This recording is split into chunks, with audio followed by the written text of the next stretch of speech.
you're watching a movie, the last thing you want is to feel that the people who made it think you're dumb. While most films treat their audience with the respect they deserve, sometimes a picture will come along that is so unbelievably stupid that it's hard to imagine how anyone thought it was a good idea. Now, this isn't a list about pictures that are bad per se. I mean, some of these did good reviews and have strong fan bases. It's just that there are elements of them that bugged people a little too much. Basically, this is a list about movies where there is a fundamental misunderstanding between creator and consumer. That relationship needs to be rock solid in order for a piece of fiction to work, so when it gets broken, bad things start to happen. And with that in mind, I'm Ellie for What Culture, and here are 10 movies which insult your intelligence. Number 10, Madam Web. It only came out in February 2024, but Madam Web already has a reputation as being one of the dumbest big-name movies of all time. Starring Dakota Johnson as the titular Cassie Webb, who has the gift of precognition, the film pits a group of seemingly normal women against a vicious killer who is out to stop them from becoming superheroes in the future. If only she'd used her powers to see how bad this film would turn out to be. So much about Madam Web is a giant mess. The three characters Cassie is protecting, Julia, Anya, and Matty, are barely individuals, amounting more to what a bunch of 50-year-old men think teenagers are. Asking the audience to care about such husks of people is an insult to begin with, but then there's everything else. The dialogue is so expository that even a 7-year-old would feel patronised by it. The heroes are completely inept and realistically should have been killed several times over, and the plot is so uninspiring that it can't have taken any longer than 10 minutes to think of. It's no wonder that nobody really enjoyed it. Number 9, American Sniper. War is a complicated beast, however you look at it, but one of the most controversial conflicts of recent times was the one that began in 2003 when the United States of America invaded Iraq. The crusade to oust Saddam Hussein quickly became mired in issues of neoliberalism and white saviorism, all of which has made the Iraq War fertile ground for storytellers. Well, unless you're Clint Eastwood. 11 years after the first US troops arrived in Iraq, the Eastwood-directed American Sniper was released. Starring Bradley Cooper as Chris Kyle, the most acclaimed marksman in US history, the story followed the titular character through his time spent in the country and the effect that had on his personal life. One of the main criticisms directed at the picture was its severe simplification of the war. In American Sniper, Iraq was a simple case of good versus evil, which everybody knew just wasn't true. Asking viewers to suspend their disbelief over such a complex moral subject was a foolish undertaking that severely impacted many people's experience with this film. It came dangerously close to propaganda for some, and that simply isn't tolerated anymore. Number 8, Savages. Set in the shady world of Mexican drug cartels, 2012's Savages is an action thriller by acclaimed director Oliver Stone. Taylor Kitsch and Aaron Taylor Johnson played two small-time weed farmers who set out to rescue their girlfriend from some kidnappers. Yep, she is their collective girlfriend. Hey, no judgment here. There's plenty of fun to be had here with a strong cast, nice cinematography, and exciting action sequences, but one small detail left first-time viewers of Savages feeling deceived. After a gunfight featuring all three protagonists, they all lie mortally wounded on the floor, waiting to die together. A touching scene that would have been a great ending if it weren't all a dream. Yes, this was all one big fake-out and people were not happy. It's one thing to play with an audience's expectations, but to deliver such a gut-wrench and then immediately reveal it was all a lie rubbed a lot of people up the wrong way. It felt like a massive cop-out and completely shattered the trust between filmmaker and viewer. Honestly though, if the only controversy surrounding an Oliver Stone movie is how it ends, then it's done pretty well. Number 7, American Hustle. 2013's American Hustle, directed by allegedly not very nice man David O. Russell, is famous for receiving 10 nominations at the Oscars and not leaving the ceremony with a single award. It was sold as a dramatization of the FBI's abscam operation in the 1970s, which resulted in the downfall of several corrupt politicians. Not a bad premise for a movie, but sadly, viewers spent most of the runtime waiting for that historical nugget to actually become relevant. Most of the picture feels like one big distraction. If it's not the flamboyant costumes, many of which seem solely designed to show off either Amy Adams or Jennifer Lawrence's cleavage, it's the ridiculous accents or the blaring starring soundtrack, or Christian Bale's comb-over to end all comb-overs. It almost feels like Russell didn't think his audience would care about the actual facts, so tried to blind them with bright colours instead. Somehow this play worked, and American Hustle was lauded by critics upon its release. But with the power of hindsight, opinions on it have faltered. Some have even called it the worst Best Picture nominee of all time, which is really saying something. Number 6. Knowing. Famously adored by renowned film critic Roger Ebert and hated by pretty much everyone else, 2009's Knowing is a sci-fi thriller starring Nicolas Cage as an astrophysicist whose son discovers a strange document at school. The paper, which contains a series of seemingly random numbers scrawled by a former student 50 years ago, is discovered to be able to predict certain tragedies. Cage's character decodes a warning that a mass extinction event is on the way, which leads him to try and get his family to safety. Whilst there may have been a hint of something in this idea, it got way too far-fetched for its own good. It was revealed that the numbers were sent by some unidentified alien beings as a way of determining who would be spared from Earth's destruction. At the end of the film, it is revealed that only children who have heard their whispers can leave the planet. So why bother with the numbers then? Just stick to the whispers. Also, the extinction event, a massive solar flare, is scientifically implausible, which completely undermines the film's sense of jeopardy. But at least Roger enjoyed himself. Number 5. Tenet. Christopher Nolan is clearly desperate to direct a James Bond movie. Need proof? 2020's Tenet, a Bond movie that replaced 007 with a confusing time manipulation gimmick. Starring John David Washington as the protagonist, yes, that's his actual name, Tenet explores a world in which people and objects can be engineered to travel backwards in time, whilst the rest of the world moves forward. The reason why this is important?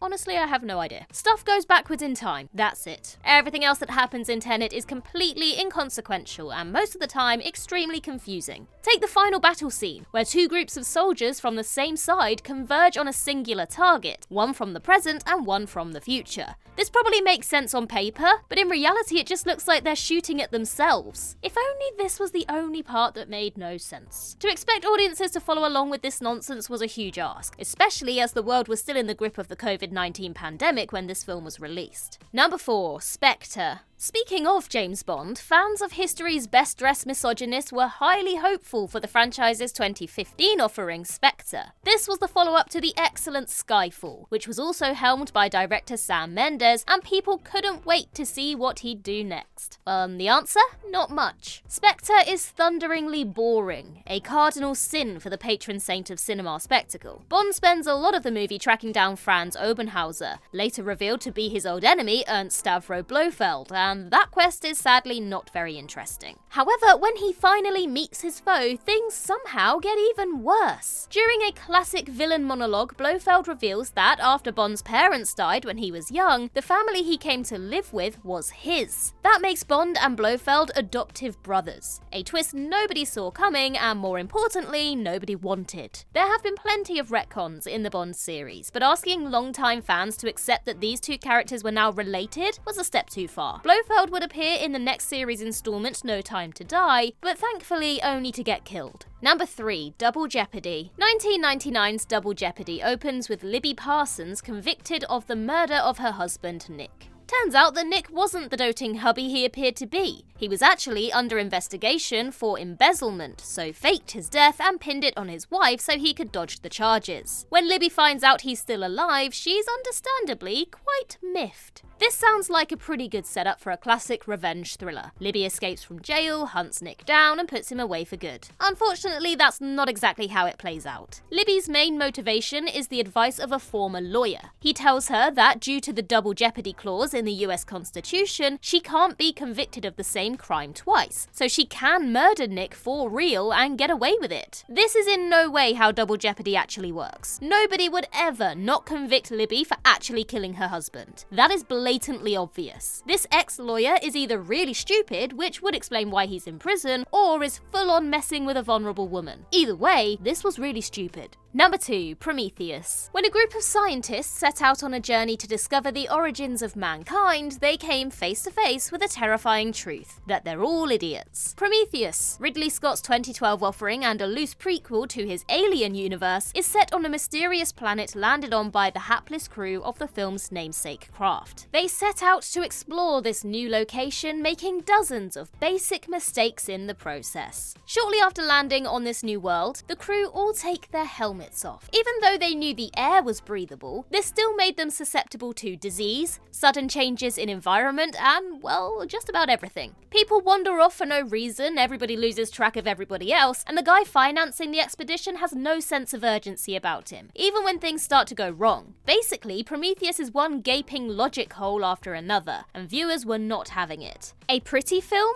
Yes. A pretty stupid film? Also yes. Number 1. Volcano. 1997 saw the release of 2 big volcano-themed movies within months of each other. Dante's Peak, which people liked, and Volcano, which people didn't. Volcano starts with an earthquake in Los Angeles, which forms a giant volcano under the city. It's up to some assorted eggheads to figure out what to do before it's too late. The sensible option would probably be to evacuate before molten hot magma kills millions of people. But nope, the scientists in this film waste a bunch of time poking around in the sewers before coming to that conclusion. Things get really silly when a plan is devised to use concrete from destroyed buildings to divert the lava flow away from populated areas. If you need someone to explain to you why that's not a feasible long-term solution, then you probably need to have a long lie down. By its very nature, Volcano is a stupid, overblown disaster movie, but it really stretched that genre to its limits. This was B-movie schlock on a $90 million budget, and anyone who watched it almost certainly lost brain cells.